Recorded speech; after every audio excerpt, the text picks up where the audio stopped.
Students, आप लोग पहले चैप्टर में profit and loss provision account बनाना सीखा आपने पार्टनरशिप के दौरान, और सेकेंडली आपने सीखा पार्टनर्स से कैपिटल अकाउंट बनाना सीखा।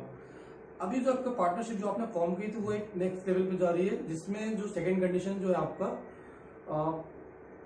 जो पार्टनर है, जो एग्जिस्टिंग पार्टनर, उनके बीच में शेयरिंग रेशियो बदलाव आएगा, है ना। The change in the profit sharing ratio among the existing partners, that is the main second stage आ जाएगी। अब इसमें जो है गुडविल जो आपका यहाँ पे कॉन्सेप्ट आ रहा है, गुडविल। सो गुडविल क्या है? What is goodwill? Goodwill is an intangible asset that increases the profitability of the any business. किसी भी बिजनेस में जो कैपेसिटी होती है, जो एक इंटेंजिबल एसेट वहां पे काम करती है, दैट इज गुडविल।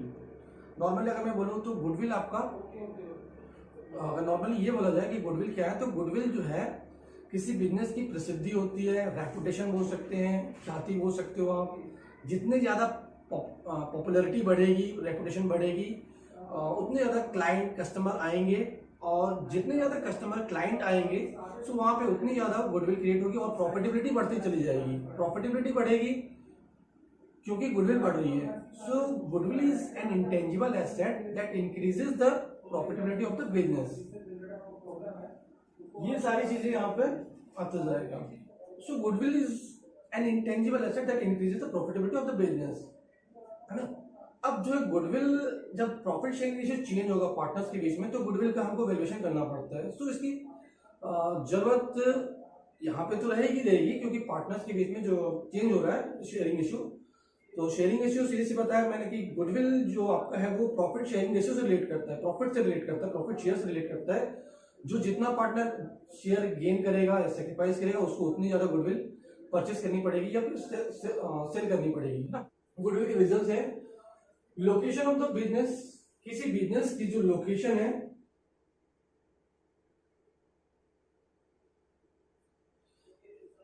किसी बिजनेस की जो लोकेशन है, सबसे बड़ी चीज वो होती है कि कोई बिजनेस किस जगह पे लोकेटेड है। जितनी ज्यादा मेन मार्केट में होगा, मेनली सिचुएटेड रहेगा, लोकेटेड रहेगा, वहां पे गुडविल ज्यादा क्रिएट होगी, वहां पे ज्यादा क्लाइंट, ज्यादा कस्टमर आएंगे और ज्यादा प्रॉफिट होगा। सो प्रॉफिट होगा क्योंकि वहां पे गुडविल की वजह से कस्टमर क्लाइंट खींच के आ रहे हैं। सो यहाँ पे गुडविल क्रिएट होता चला जाता है क्योंकि लोकेशन अच्छी है। नेक्स्ट, गुडविल आपका जो है रीजन आपका जो है गुडविल क्रिएशन का products and quality of the, या क्वालिटी प्रोडक्ट्स बोल सकते हैं। प्रोडक्ट्स अच्छे हैं, सर्विसेज अच्छी हैं, उनकी क्वालिटी अच्छी है, तो भी आपका गुडविल आपको क्रिएट होता चला जाता है वहां पे। नेक्स्ट आपका ऑनर्स बिहेवियर। कुछ एक बिजनेस के जो ऑनर होते हैं उनका बिहेवियर इतना अच्छा होता है, इतना बढ़िया होता है, उनकी सर्विसेज अच्छी होती हैं, इस वजह से भी वहां पे रेपुटेशन क्रिएट होता है। Reputation that means goodwill create होता है और गुडविल बढ़ती चली जाएगी। Size and time. देखिए, कुछ बिजनेस छोटे होते हैं तो उनकी गुडविल कम होती है, लेकिन कुछ बिजनेस बहुत ज्यादा बड़े होते हैं, तो वहां पे उनके साइज की वजह से भी गुडविल आपका क्रिएट होता चला जाता है। जैसे कोई बड़ा सा मार्केट डिपार्टमेंटल स्टोर है या मॉल है, तो वहां पे उसकी गुडविल ज्यादा अच्छी रहेगी, लोग वहां पे उसके नाम से चले जाते हैं। जबकि एक छोटी शॉप होगी तो वहां पे गुडविल थोड़ी कम रहेगी, है ना। Then time. कुछ एक बिजनेस जो है कई ईयर्स से, है ना, पिछले कई सालों से चलते आ रहे हैं, तो वहां पर जो है टाइम की वजह से भी, कुछ एक पुराने बिजनेस होते हैं, 10 साल 20 साल पुराने बिजनेस होते हैं, उस वजह से भी गुडविल क्रिएट होती है, क्योंकि वो बिजनेस पर्टिकुलर वहां पे पुराने समय से है, तो लोग उनको जानते ही, और वो एक गुडविल क्रिएट हो चुका होता है वहां पर। नेक्स्ट में स्पेशल राइट्स एंड पेटेंट्स। देखिए, कुछ बिजनेस में जो है आपका स्पेशल राइट्स होते हैं, कुछ एक बिजनेस को खास एक परमिशन मिली होती है, पेटेंट होते हैं उनके, है ना, ट्रेडमार्क होता है, तो उस वजह से भी वहां पे गुडविल क्रिएट होता चला जाता है। स्पेशल राइट्स होते हैं या फिर पेटेंट्स होता है उनके पास, तो उस वजह से भी गुडविल क्रिएट होती है। एक बहुत बड़ा रीजन होता है गुडविल क्रिएट होने का, तो यहाँ पे गुडविल इन रीजन से आ जाती है।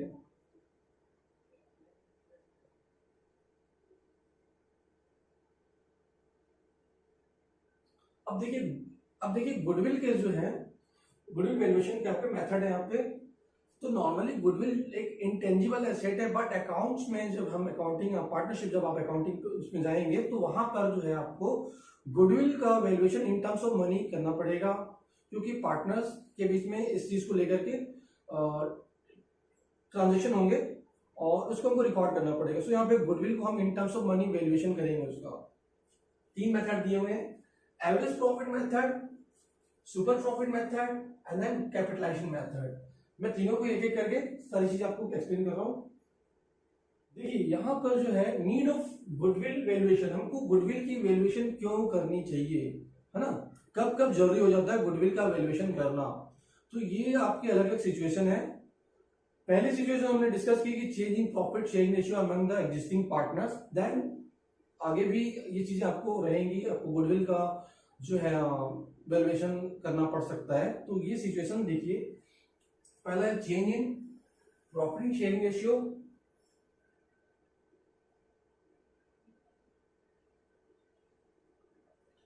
फिर आपका admission of new partner, retirement and death of partner,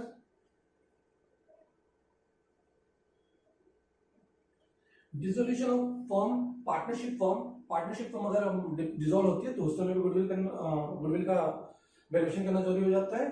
then amalgamation that means merger of two forms और मोर फॉर्म्स, जब कभी कुछ फॉर्म आपस में मर्जर में आती है तो उस समय भी पार्टनरशिप गुडविल उस समय गुडविल हमको निकालनी पड़ती है। और एक लास्ट सिचुएशन आपका ये भी है कि सेल ऑफ बिजनेस। देखिए जब हम बिजनेस सेल करते हैं उस समय भी हमको गुडविल का वैल्यूएशन करना जरूरी हो जाता है। सो ये सारी सिचुएशन है जब हमको गुडविल का वैल्यूएशन करना जरूरी हो जाता है। कि मैंने आपको तीन मेथड बताया गुडविल के वैल्यूएशन के, जिसमें आपका पहला एवरेज प्रॉफिट मेथड, दूसरा है आपका सुपर प्रॉफिट मेथड और तीसरा मेथड आपका कैपिटलाइजेशन मेथड। सो पहला मेथड मैं आपको एक्सप्लेन कर रहा हूँ, इसमें बहुत सारी चीजें मैंने एज्यूम की हुई है, सारी चीजें लगभग एज्यूम की हुई है, लेकिन आपको जो क्वेश्चन है लगभग इसी टाइप का ही मिलेगा। देखिए यहाँ पे एवरेज प्रॉफिट मेथड, इसमें आपको जैसे पिछले 3, 4, 5 या पिछले कई साल जितने भी साल हो सकते हैं ईयर दिए होंगे और उनका प्रॉफिट दिया होगा, जिसमें मैंने यहाँ पे एज्यूम किया कि 4 इयर्स प्रॉफिट लिया मैंने। फर्स्ट ईयर 50,000 है, सेकंड ईयर 40,000 है, देन थर्ड ईयर 20,000 है एंड फोर्थ ईयर जो है मैंने यहाँ पे लॉस लिया हुआ है, तो लॉस जो है माइनस हो जाएगा, प्रॉफिट प्लस होता है, ये प्रॉफिट प्लस हो जाएगा और ये माइनस करके आप divide by number of years, 4 साल है हमारे पास, 4 इयर्स है, 4 इयर्स डिवाइड करेंगे, then you will get average profit. This is your average profit. अब एवरेज प्रॉफिट जो अब आपको मिल गया है तो क्वेश्चन में आपको उसके साथ साथ number of purchase of years दिया होता है कि पिछले 2 साल 3 साल के परचेज के बराबर गुडविल फाइंड आउट की जानी है, ये दिया होता है। तो हम एवरेज प्रॉफिट जो हमने फाइंड आउट किया उसको जो है नंबर ऑफ परचेज जो ईयर्स दिए रहेंगे उससे मल्टीप्लाई करते हुए हम गुडविल फाइंड आउट करेंगे। देखिए यहाँ पर जो आपका एवरेज प्रॉफिट आया है, मान लीजिए हमारा 25,000 हमारा एवरेज प्रॉफिट आया और इसको हमारे क्वेश्चन में जैसे गुडविल निकालनी है तो गुडविल में आपको average profit into number of purchase years जब आप मल्टीप्लाई करेंगे then you will get goodwill in terms of money, आपको वहां पे गुडविल निकल के आ जाएगी, गुडविल की टोटल वैल्यू आ जाएगी, है ना। अभी तक आपके पिछले 4 या 5 साल जो भी है, जैसे मैंने 4 साल लिए तो पिछले 4 साल के जो एवरेज प्रॉफिट के बेस पे हमारा गुडविल जो आज तक बना है ना, जो उसकी वैल्यूएशन आएगी वो आपको यहाँ पे आ जाएगा, फाइंड आउट कर सकते हो आप। नेक्स्ट मेथड आपका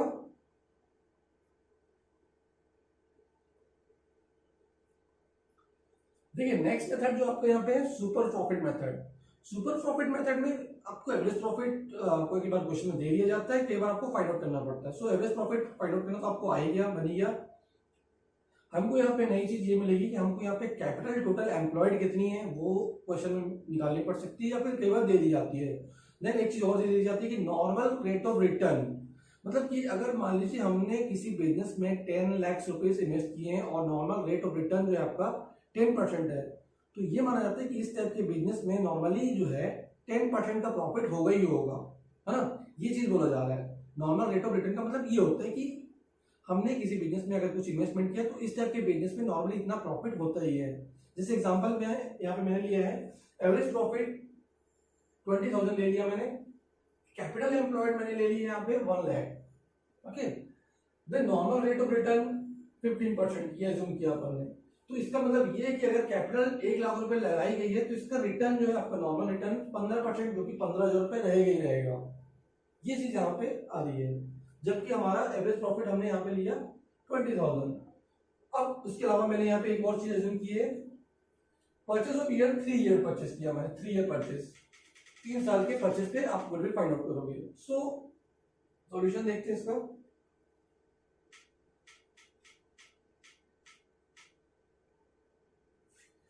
देखिए average profit it's given, normal profit हमने फाइंड आउट किया 1 लाख इंटू 15/100, आप उसका 15% निकालेंगे, 15% निकालेंगे, that is 15,000। So super profit is equal to average profit minus normal profit. Average profit minus normal profit करोगे तो आपका सुपर प्रॉफिट आ जाएगा। सुपर प्रॉफिट वो प्रॉफिट होता है जैसे कि आपने एवरेज प्रॉफिट के बेस पे अभी तक जो आपने प्रॉफिट अर्न किया, एवरेज प्रॉफिट जो अर्न किया, उस पे नॉर्मल प्रॉफिट जो कि नॉर्मली होता है उसको माइनस करने से सुपर प्रॉफिट जो एक्स्ट्रा प्रॉफिट है वो सुपर प्रॉफिट हो जाता है। फिर आपका अब इस पे जो सुपर प्रॉफिट है उसका into number of purchase year, जैसे यहाँ पे मैं 3 ईयर लिया हुआ है, then you will find goodwill. ये आपका गुडविल यहाँ पे वैल्यू होके आ जाएगी। ये देखिए आपका 15,000 यहाँ पे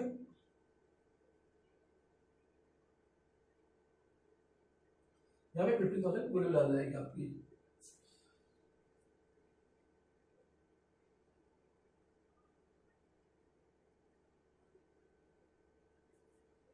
देखिए थर्ड मेथड जो मैंने बताया वो कैपिटलाइजेशन मेथड। कैपिटलाइजेशन मेथड में ये होता है कि हमको एवरेज प्रॉफिट या फिर सुपर प्रॉफिट का कैपिटलाइजेशन करना होता है। दैट मीन्स हमको सुपर प्रॉफिट के बेस पर टोटल कैपिटल कितनी लगी हुई है बिजनेस में या उसका कितनी लगी हुई होनी चाहिए इसको फाइंड आउट करना होता है। सपोज मान लीजिए कि हमको प्रॉफिट है, एग्जांपल देते हैं, देखिए यहाँ पे एवरेज प्रॉफिट जो मैंने लिया है 50,000 एवरेज प्रॉफिट। एसेट्स टोटल आपका जो है क्वेश्चन में 8 लाख मैंने यहाँ पे ले लिया, एज्यूम किया है। लायबिलिटीज मैंने ले ली 3 लाख, 8 लाख एंड 3 लाख। 8 लाख आपका एसेट्स हो गई, 3 लाख आपका लायबिलिटीज हो गई। नॉर्मल रेट ऑफ रिटर्न हो गया आपका 10%। सो यहाँ पे जो है हमको जो है क्वेश्चन में कई बार एवरेज प्रॉफिट का कैपिटलाइजेशन करना होता है और कई बार सुपर प्रॉफिट का कैपिटलाइजेशन करना होता है। हमको यहाँ पर क्वेश्चन में एवरेज प्रॉफिट दे दिया गया, गिवन है, आपको कई बार फाइंड आउट करना पड़ सकता है तो वो आप कर लेंगे। देखिए सबसे पहले हमको फाइंड आउट करनी पड़ेगी, कैपिटल एम्प्लॉयड। तो कैपिटल एम्प्लॉयड यहाँ पर आपका जो है assets minus liabilities, these are assets and these are liabilities. Assets minus liability करेंगे तो आपका जो टोटल कैपिटल एम्प्लॉयड है ये कैपिटल एम्प्लॉयड निकल के आ जाएगी, कैपिटल एम्प्लॉयड निकल के आएगी 3 lakh. Okay, then capitalized value of average profit, आपको जो एवरेज प्रॉफिट दिया गया उसकी कैपिटलाइज वैल्यू निकालनी है। सो आपका जो है 50,000 एवरेज प्रॉफिट है इनटू 100/10 करेंगे। 10 आपका 10% जो नॉर्मल रेट ऑफ रिटर्न है आप इसको कैपिटलाइज कर रहे हैं। सो आपको यहाँ पे 5 लाख आ जाएगा कैपिटलाइज वैल्यू। अब जो गुडविल आपको फाइंड आउट करनी है तो गुडविल फाइंड आउट करने के लिए हम goodwill equal to capitalize value minus capital employed. Capitalize value 5 lakh जबकि कैपिटल एम्प्लॉयड 3 लाख है, सो 2 लाख इज गुडविल। ये आपका गुडविल निकल के आ गया। तो इस तरीके से हम गुडविल फाइंड आउट करने के तीनों मेथड सीख चुके हैं। अब यहाँ पे आपको एवरेज प्रॉफिट कई बार दे दिया जाता है, कई बार निकालना पड़ सकता है। नॉर्मल प्रॉफिट आप सीधे तरीके से आपको कैपिटल के ऊपर निकालने के लिए बोला जा सकता है। कई बार आपको एसेट माइनस लायबिलिटीज करके आपको कैपिटल एम्प्लॉयड निकाल करके फिर इस पे आपको नॉर्मल रेट ऑफ रिटर्न के हिसाब से आपको निकालना पड़ेगा। इसके बाद जो है मैं कुछ एक और एडजस्टमेंट बता देता हूं जो कि नॉर्मली क्वेश्चन में रहेंगी और कई स्टूडेंट उसमें जाकर के फंस जाते हैं कि इसको कैसे करना है ना। तो वो एडजस्टमेंट मैं आपको यहाँ पे क्लियर करूँ, that is main part of the this, बोले इसका मेन पार्ट वही है आपका। आपको जो है प्रॉफिट जो होते हैं जैसे एवरेज प्रॉफिट निकालते हैं या आप कुछ और प्रॉफिट कई बार निकालते हैं तो उसमें आपको क्वेश्चन में एडजस्टमेंट भी दे दिए जाते हैं, उस रिलेटेड ईयर में आपको एडजस्टमेंट दे दिए जाते हैं। तो अब यहाँ पे हम कई बार कंफ्यूज होने लगते हैं कि इसको प्लस करना है माइनस करना है, ये चीज को adjust how to adjust that, how to find adjusted profit. Okay, ये एडजस्टमेंट करने के बाद हमको एडजस्टेड प्रॉफिट कैसे निकालना है तो हमको ये चीज जाननी पड़ती है। तो उसको निकालने के लिए कुछ एक चीजें मैंने क्लियर कर दी, बाकी चीजें आप इसको एक बार प्रैक्टिस करेंगे तो आप उसको पूरा एक सही तरीके से आप सारे क्वेश्चन सॉल्व कर सकते हैं। देखिए सबसे पहले जो यहाँ पर दिया हुआ है एबनॉर्मल लॉस, मैंने यहाँ पे ऐड किया है कुछ एक चीजें जो रिलेटेड ईयर में, ये एडजस्टमेंट जो है जिस ईयर से रिलेट करता है उसमें ही आपको प्लस ऐड करना है या फिर सब्सट्रैक्शन माइनस करना है ना, प्लस करना है फिर माइनस करना है। तो सबसे पहले मैंने यहाँ पे एडिशन जो होंगे वो बता दिए। जैसे पहला आपका एबनॉर्मल लॉस। अब एबनॉर्मल लॉस होता क्या है, तो एबनॉर्मल लॉस वो लॉस होती है जो किसी हमारे नॉर्मल रीजन की वजह से ना होकर एबनॉर्मल एबनॉर्मल रीजन की वजह से, जैसे loss by theft, loss by fire, loss by earthquake, loss by flood, ये सारे रीजन से जो कि हमारे नॉर्मल बिजनेस में जो रूटीन जो ऑपरेशंस होते हैं उसकी वजह से ना होकर के किसी एक एक्सटर्नल रीजन की वजह से होती है ना, एक्सटर्नल रीजन की वजह से ये लॉस होती है।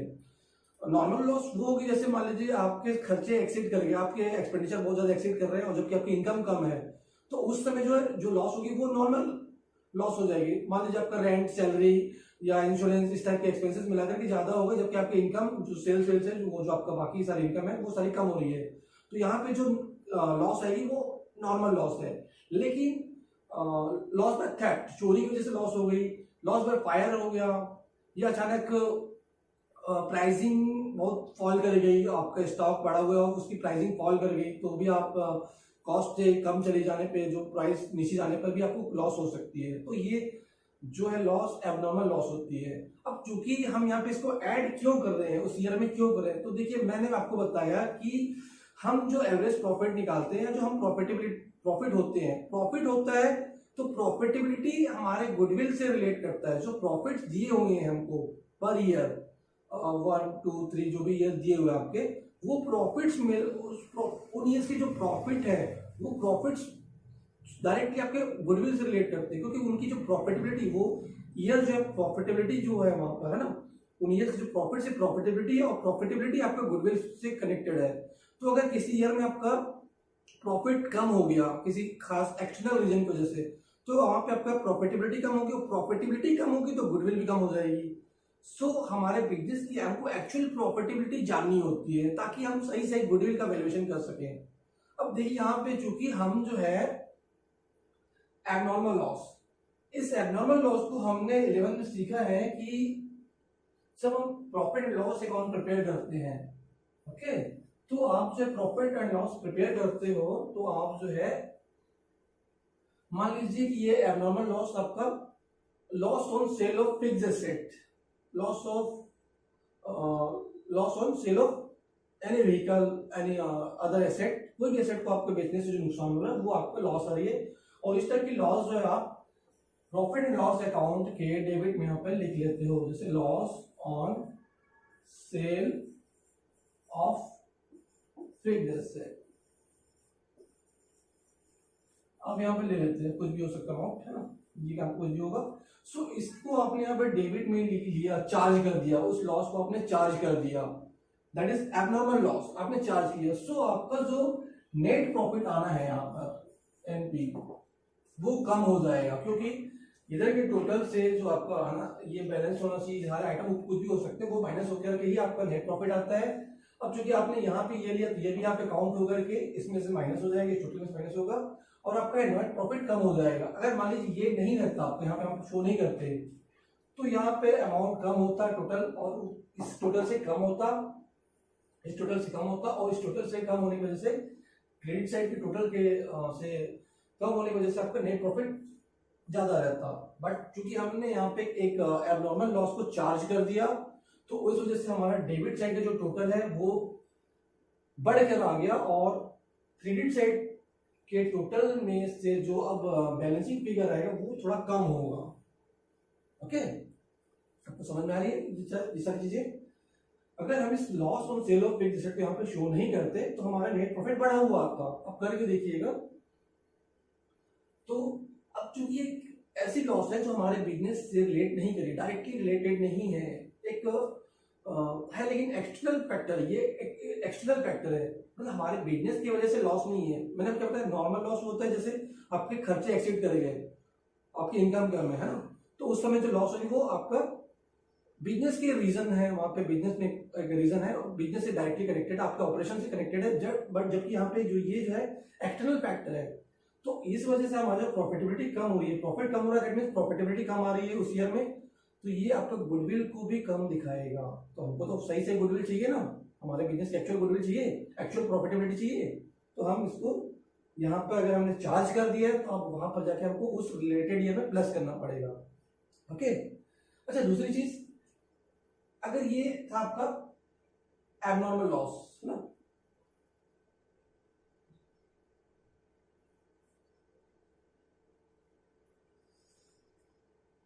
देखिए दूसरा चीज जो है यहाँ पर, दूसरी चीज जो है यहाँ पर मैं शो किया आपको, दूसरा दूसरा एडजस्टमेंट जो मैं यहाँ बताने जा रहा हूँ, that is capital expenditure charge as revenue expenditure. Capital expenditure क्या होते हैं? तो कैपिटल एक्सपेंडिचर वो एक्सपेंडिचर होते हैं जो एक बार किए जाते हैं और उसका फायदा हमको आने वाले कई साल तक मिलता रहता है। नॉर्मली जब आप एसेट परचेस करते हो, कोई भी एसेट परचेस करते हो, जैसे purchase of land, purchase of vehicle, purchase of machinery, that is all these are capital expenditure and these are shown into the balance sheet। ठीक है, ये सारे जो कैपिटल एक्सपेंडिचर होते हैं ये बैलेंस शीट में शो किए जाते हैं, इनको P&L अकाउंट में नहीं दिखाया जाता है। सो अगर आपने कैपिटल एक्सपेंडिचर किया, आपने कोई प्लॉट खरीदा, आपने कोई लैंड खरीदी, बिल्डिंग खरीदी, जो भी खरीदा, और आपने उसको रेवेन्यू एक्सपेंडिचर की तरह ट्रीट करते हुए प्रॉफिट एंड लॉस अकाउंट के डेबिट में दिखा दिया, तो उस साल का आपका जो प्रॉफिट है वो कम हो जाएगा। ओके, एग्जांपल से देखते हैं। जैसे मान लीजिए आपने यहाँ पे P&L बनाया है आपने, और आपने यहाँ पर बिल्डिंग कर दी है, तो बिल्डिंग परचेज आप जो है यहाँ पर तो आएगा नहीं, बट आपने दिखा दिया, उसको ट्रीट कर दिया। मान लीजिए कुछ भी अमाउंट लिख रहा हूँ यहाँ पर, ये आपने यहाँ पर शो कर दिया। अब आपने बिल्डिंग दिखा दिया प्रॉफिट एंड लॉस अकाउंट में, जो कि नॉर्मली ये बैलेंस शीट में जाता, बट आपने यहाँ पे दिखाया, तो यहाँ पर जो है अब आपका नेट प्रॉफिट कम हो जाएगा। ये बैलेंसिंग फिगर होता है, आपको पता है, तो यहाँ पे ये कम हो जाएगा। और एक बड़ा रीजन होगा, आपकी प्रॉफिटेबिलिटी कम होकर के आ जाएगी, तो इसको जो है हमको करेक्ट करना पड़ेगा। ओके, इसको ऐड करेंगे हम।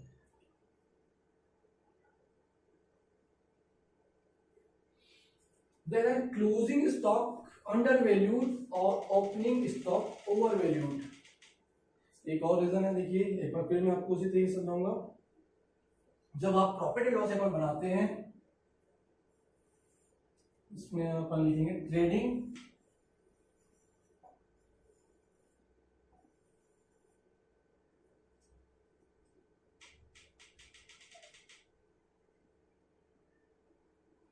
है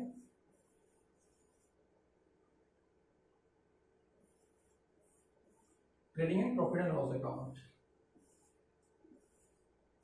ओके, ये है आपका trading and profit and loss account. अब मैंने कहा कि क्लोजिंग स्टॉक अंडर वैल्यूड और ओपनिंग स्टॉक ओवर वैल्यूड। तो पहले अपन देखते हैं क्लोजिंग स्टॉक यदि अंडर वैल्यूड है तो क्या होगा। अगर मान लीजिए आपका जो है क्लोजिंग स्टॉक जो है सपोज 1 लाख का था, ओके, बट आपने उसको अंडर वैल्यू किया, अंडर वैल्यू कर दिया, मतलब आपने 1 लाख की जगह यहाँ पर आपने 20,000 दिखा दिया। मान लीजिए आपने अंडर वैल्यू कर 20,000 शो किया। सो credit side minus debit side क्या आता है, ग्रॉस प्रॉफिट जीपी, और जीपी ही बाद में आपका प्रॉफिट एंड लॉस अकाउंट में एनपी बन जाता है ना। तो अगर हमने यहाँ पे क्लोजिंग स्टॉक का अंडर वैल्यू करके 20,000 शो कर दिया, अंडर वैल्यू किया हमने, शो कर दिया, तो यहाँ पे आपका 80,000 आपका जीपी कम आ जाएगा, और 80,000 जीपी कम आएगा तो आपका एनपी भी कम हो जाएगा, नेट प्रॉफिट भी कम हो जाएगा। आया क्लियर? और एनपी कम हुआ दैट मीन्स प्रॉफिटेबिलिटी आपकी उस ईयर की कम हो जाएगी, जबकि हमको एक्चुअल प्रॉफिटेबिलिटी फाइंड आउट करनी है, तो हम उसको फिर से प्लस करेंगे। किस चीज को? क्लोजिंग स्टॉक को हमने यदि अंडर वैल्यू किया है तो। ओके, हाँ यहाँ पे एक चीज ध्यान देंगे, अगर ये कंटिन्यूस में दिया हुआ है 2 ईयर, आपका मोर देन 2 ईयर 3 ईयर दिया हुआ है ना, मान लीजिए आपका 2019 का है, तो 2021 ऐसा दिया हुआ है, तो 2019 वाले में 2019 वाले में आप उसको 2019 वाले में ऐड करेंगे, इस जो आपने अंडर वैल्यू किया जो डिफरेंस उसको ऐड कर लेंगे। ठीक है, फिर नेक्स्ट ईयर आपको उस चीज को माइनस करना पड़ेगा, नेक्स्ट ईयर उसी चीज को माइनस कर देंगे। क्यों? क्योंकि जो इस साल का जो क्लोजिंग स्टॉक है वो नेक्स्ट ईयर आपका ओपनिंग स्टॉक बन चुका होता है। तो अगर आपने यहाँ पे क्लोजिंग स्टॉक को आपने अंडर वैल्यू किया है, तो नेक्स्ट ईयर आपका जो है वही ओपनिंग स्टॉक होगा, और ओपनिंग स्टॉक यदि कम हो जाता है ना, ओपनिंग स्टॉक कम होगा, 80,000 कम हो गया, तो डेबिट साइड कम होने की वजह से आपका फिर उस साल का प्रॉफिटेबिलिटी बढ़ चुकी होगी। यहाँ पे ध्यान देंगे, मैं इसको और आगे क्लियर कर रहा हूँ। मैंने यहाँ पे दूसरी चीज जो लिखी थी, ओपनिंग स्टॉक का ओवर वैल्यूएशन।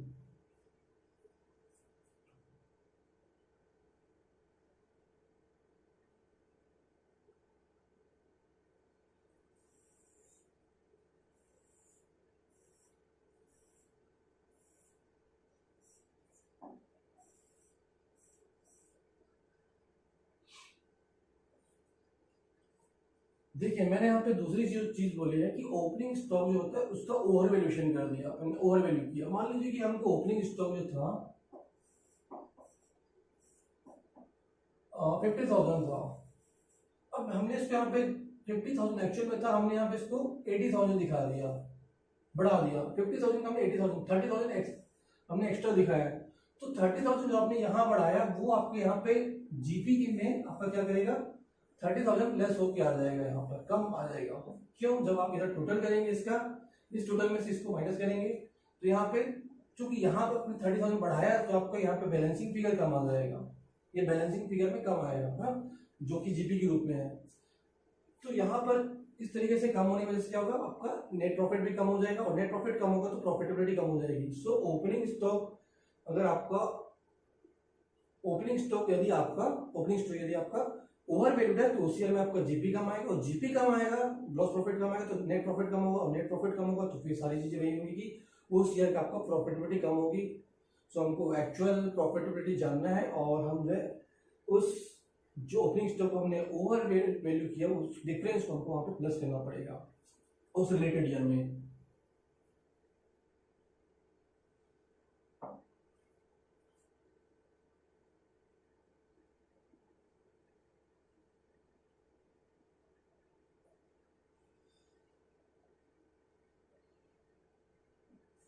देखिए बाकी जो यहाँ पे लेस वाले आइटम्स हैं, मैं आपको एक एडवाइस दूंगा कि आप जो है एड वाले सारी चीज एडिशन है वो सारे याद कर लीजिए, आप उसको रिमेम्बर कीजिए, है ना, उसको दिमाग में रख लीजिए। लेस वाला वाइस वर्सा पे आप जा सकते हैं, वाइस वर्सा दैट मीन जो आपको वहाँ प्लस होता है वो यहाँ माइनस होगा, जो वहाँ माइनस होता है वो यहाँ पे प्लस हो जाएगा। तो वहाँ पे एडिशन वाले आपने सारा एडिशन वाले पॉइंट्स याद कर लिए, आपको समझ में आ चुका है, तो यहाँ पे वाइस वर्सा पे चले जाइए, आपको इसको प्रिपेयर करने की जरूरत नहीं है। लेकिन फिर भी मैं अगर आपका कॉन्सेप्ट क्लियर ना हो तो फिर भी इसको यहाँ एक्सप्लेन कर रहा हूँ, लेकिन मेरी एडवाइस है आप उसको वाइस वर्सा पे रखिए, क्योंकि आप दोनों चीजें जब आप प्रिपेयर करने याद करने की कोशिश करेंगे तो दोनों चीजें याद करने की कोशिश करेंगे तो होगा क्या, कंफ्यूजन होने लगेगा। सो कंफ्यूजन मत रखिए, आप सिर्फ एडिशन वाले याद रखिए, बाकी वाइस वर्सा पे चले जाइए। देखिए एबनॉर्मल लॉस था एडिशन में, तो एबनॉर्मल प्रॉफिट यहाँ पर आ जाएगा माइनस होने के लिए। एबनॉर्मल प्रॉफिट वो प्रॉफिट जो हमारे बिजनेस से डायरेक्ट रिलेशन में डायरेक्ट रिलेट नहीं करता है, मतलब वो एक्सटर्नल फैक्टर की वजह से आया है और हमने उसको बिजनेस में शो कर दिया, अपने अकाउंट्स में शो कर दिया। जैसे मान लीजिए कि profit on sale of fixed asset, कोई बिल्डिंग थी हमारी 1 लाख 2 लाख रुपए की थी, उसको हमने 10-20 लाख में बेचा, तो एक्स्ट्रा जो पैसा आया वो आपका यहाँ पर एबनॉर्मल प्रॉफिट हो जाएगा। जबकि हमारा नॉर्मल प्रॉफिट जो हमारे बिजनेस के डे टू डे जो routine normal course of business होता है उसकी वजह से जो आएगा, इनकम माइनस रेवेन्यू, है ना, revenue minus cost, revenue minus cost की वजह से जो आपका प्रॉफिट होगा वो नॉर्मल प्रॉफिट है। लेकिन जो बाहर से आपका, जैसे मान लीजिए किसी कंपनी का आपने शेयर खरीद रखे थे और अचानक उसमें उछाल आया और आपको जो प्रॉफिट हुआ दैट इज एबनॉर्मल प्रॉफिट। या आपका स्टॉक जो आपने रखा था उसका अचानक उसकी प्राइस बढ़ गई और उसकी, है ना, मार्केट में उसका वैल्यू बढ़ गई, मार्केट वैल्यूएशन बढ़ गया, तो जो अचानक से स्टॉक का जो रेट बढ़ रहा है उस वजह से भी आपको यहाँ पे एबनॉर्मल प्रॉफिट होगा। तो वो जो है हमारे बिजनेस में एक्चुअली में हम उसको प्रॉफिट एंड लॉस अकाउंट में शो कर देते हैं क्रेडिट साइड में, है ना, जैसे मैंने आपको लॉस के बताया कि डेबिट में शो कर दिया जाता है, तो उस वजह से उसका अगर आप लॉस शो कर दे तो प्रॉफिट एंड लॉस में आपका प्रॉफिट कम हो जाता है उस ईयर में। लेकिन अगर आपने आपने जो है प्रॉफिट एंड लॉस अकाउंट में एबनॉर्मल प्रॉफिट शो कर दिया, है ना, तो आप जो है एबनॉर्मल प्रॉफिट यहाँ पे शो करेंगे, profit on sale of fixed asset मान लिया हमने यहाँ पे एक एबनॉर्मल प्रॉफिट एग्जांपल। तो यहाँ पे आपने लिख लिया। अब ये चूंकि आइटम यहाँ पे आना ही नहीं था लेकिन आपने फिर भी प्रॉफिट एंड लॉस अकाउंट में दिखा दिया है, तो ये चीज आपने दिखाई है, तो इस ईयर का आपका प्रॉफिट बढ़ के आएगा और इस ईयर का प्रॉफिट एक बढ़ के आने की वजह से क्या होगा, प्रॉफिटेबिलिटी बढ़ी हुई दिखेगी जो कि रियल नहीं है, एक्चुअल नहीं है। हमको रियल प्रॉफिटेबिलिटी जाननी है तो हमको इसको माइनस करना पड़ेगा और ऐसा करके हमको एक्चुअल प्रॉफिटेबिलिटी पता चल जाएगी।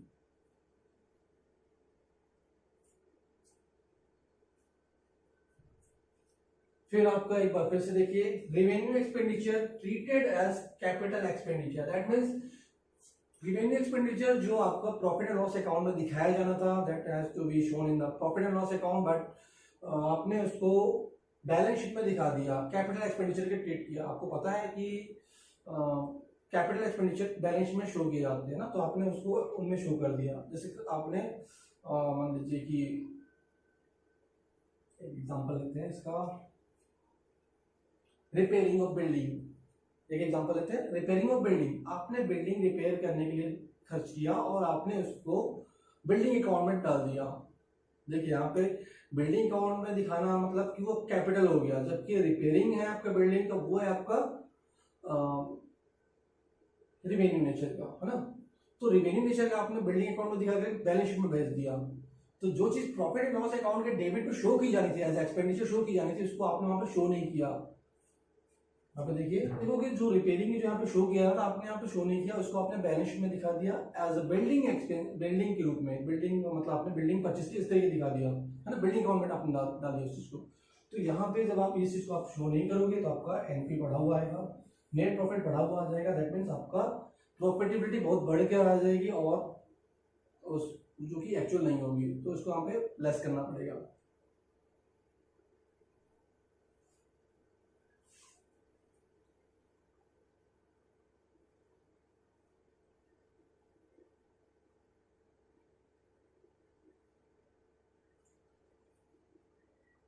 देखिए इसके बाद कुछ एक एक्सपेंसेस हैं। Expenses those have to be recorded in profit and loss account such as insurance, partners remuneration, है ना। ये वो एक्सपेंसेस है जो आपका जो है प्रॉफिट एंड लॉस अकाउंट में शो किए जाने थे, बट हमने वहां पे शो नहीं कर पाए, हमने वहां पे दिखाया, रिकॉर्ड नहीं कर पाए। सो वो अभी आपका जो है इस, अभी जब आप एवरेज प्रॉफिट निकालेंगे उस समय उन रिलेटेड ईयर में उसको माइनस कर लेंगे, है ना। अगर ये एनुअल बेसिस पे होगा तो एनुअल मतलब सारे ईयर्स में माइनस होंगे, या तो आप सारे ईयर्स में माइनस करते चले जाए, या फिर वन टाइम आप एवरेज प्रॉफिट जो है उसमें एक बार माइनस कर लें, अगर ये एनुअल है तो। और अगर किसी एक खास ईयर में तो फिर उस ईयर में आप वहां पर उसे माइनस कर सकते हैं। किसी खास ईयर में तो आप उस ईयर में माइनस कर सकते हैं उसको। अदरवाइज सारे ईयर एनुअल बोला है तो सारे ईयर में माइनस कर सकते हैं, या फिर दूसरा तरीका है कि आप पहले एवरेज प्रॉफिट निकाल लो और उसमें से वन टाइम माइनस कर लो। लास्ट है आपका जो है over valuation of closing stock और under valuation of opening stock. तो ये मैंने पहले बताया, यदि आपको क्लोजिंग स्टॉक को अगर आपने ओवर वैल्यू कर लिया है, क्लोजिंग स्टॉक अगर आपने ज्यादा दिखा दिया है, तो उस साल का आपका नेट प्रॉफिट कम हो जाएगा, और नेट प्रॉफिट कम हो जाएगा। दूसरा तरीका है कि देखिए यहाँ पे over valuation of closing stock मतलब कि अगर आपने क्लोजिंग स्टॉक को ओवर वैल्यू कर दिया है, सो दैट मीन्स आपका जो है क्रेडिट साइड बढ़ा होगा, और क्रेडिट साइड बढ़ा होगा तो यहाँ पर ये होगा कि आपको उस साल का नेट प्रॉफिट बढ़ा हुआ आ जाएगा, जो कि एक्चुअल नहीं है, ना, एक्चुअल प्रॉफिटेबिलिटी नहीं शो करेगा। तो इसलिए हम जितना हमने जो बढ़ा रखा है यहाँ पर क्लोजिंग स्टॉक बढ़ा हुआ है, जो बैलेंस डिफरेंस आएगा उसको माइनस कर लेंगे उस ईयर रिलेटेड ईयर में। या फिर ओपनिंग स्टॉक जो है आपका अंडर वैल्यूड है, अंडर वैल्यूड होने से मतलब किस ईयर में आपका ओपनिंग स्टॉक अंडर वैल्यूड है, सो वहाँ पे आपका प्रॉफिट जो है आपका बढ़ा हुआ होगा। उसका कोई सेम मीनिंग होता है, दोनों में सेम मीनिंग मतलब प्रॉफिट बढ़ जाना होता है, तो हम यहाँ पे इसको करेक्ट करेंगे, माइनस करेंगे, इन दोनों सिचुएशन माइनस हो जाएगा। तो ये वो एडजस्टमेंट है जिसकी वजह से आप बहुत कंफ्यूजन में रहते हैं, लेकिन इन सारे कोई दो चार प्रैक्टिस करेंगे तो आपको ये क्लियर हो जाएगा, बहुत ईजी रहेंगे सारे क्वेश्चन आप बना सकते हैं।